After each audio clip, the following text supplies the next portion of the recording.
The Forex market. And who are the major players? Here, well, first of all, of course, it's governments. Governments use the Forex market to meet certain economic goals, whether it's to have a lower exchange rate compared to a certain currency, or a higher exchange rate. It all depends on where the country is importing or exporting goods and many various other factors. Also the central bank in most cases. The central bank is the financial arm of the government. But sometimes the central bank is more independent for some countries. And the central bank also uses the Forex market to move around its reserve of currency and monitor the situation and things like inflation, interest rates and so on. Next we've got normal banks. Normal banks trade Forex Mario Don. The Forex market to define which exchange rates should govern the exchange of currencies and those like when you and I. We go to a bank and we do exchange is there or do certain transactions.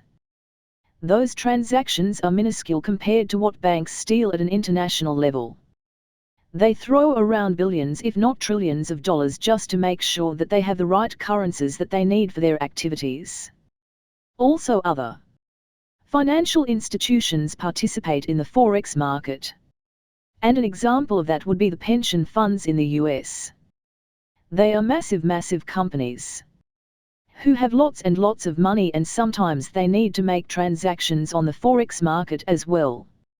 Other players in the Forex market include normal companies such as BMW, Coca-Cola, General Motors and any other multinational company that you can think of, and that's because these companies have operations across the globe and therefore they are forced to convert currencies all the time in order to pay suppliers, pay employees and so on. For example, Coca-Cola might be paying some employees that it has somewhere in India and have to convert dollars into rupees, or for instance BMW might be ordering some parts from Japan and that way they have to convert euro into yen and pay for those parts. Another good example is when a BMW might order the parts from Japan and get them, but they only have to pay them for them in 1 year. So in that situation they have two options. They can either create the product, sell it and then 1 year later pay for the parts.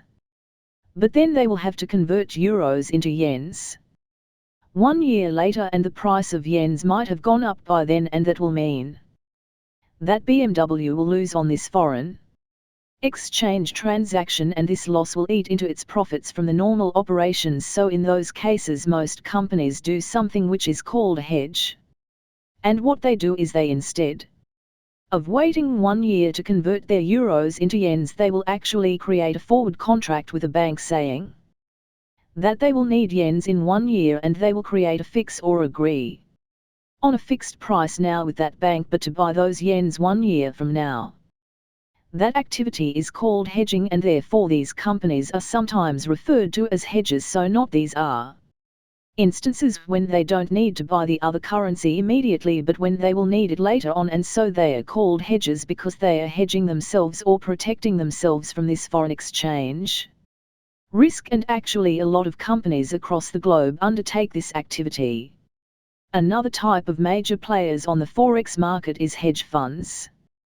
Hedge funds are actually funds that are organizations that are designed to speculate on the Forex market and bring profits to their investors. So even though they are called hedge funds, they are mostly, well, now they've kind of developed to become very aggressive and profit-seeking, so they take on large funds from investors and then they try to trade this money on the Forex market to make profit, and they earn fees and plus they earn commissions if they do create profits. And finally the normal trainers such as you and I and George Soros, just people who speculate on the Forex market to make a profit. So there are also participants of the Forex market.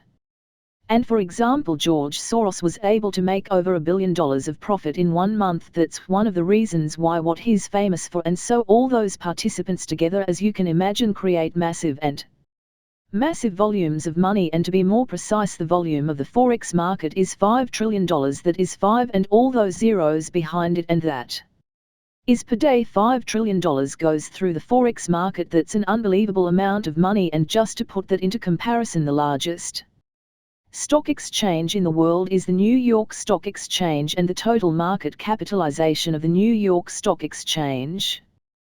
That means if you take all the companies that are listed on the New York Stock Exchange and you put all of their values together, then you will get only $18.7 trillion, and that's a total capitalization of that exchange, whereas on the Forex market you have $5 trillion going through the market per day, and that just shows that the Forex market is by far the biggest financial market in the world. So that sums it up for today. I hope you all like this video. Please like this video and subscribe to my channel.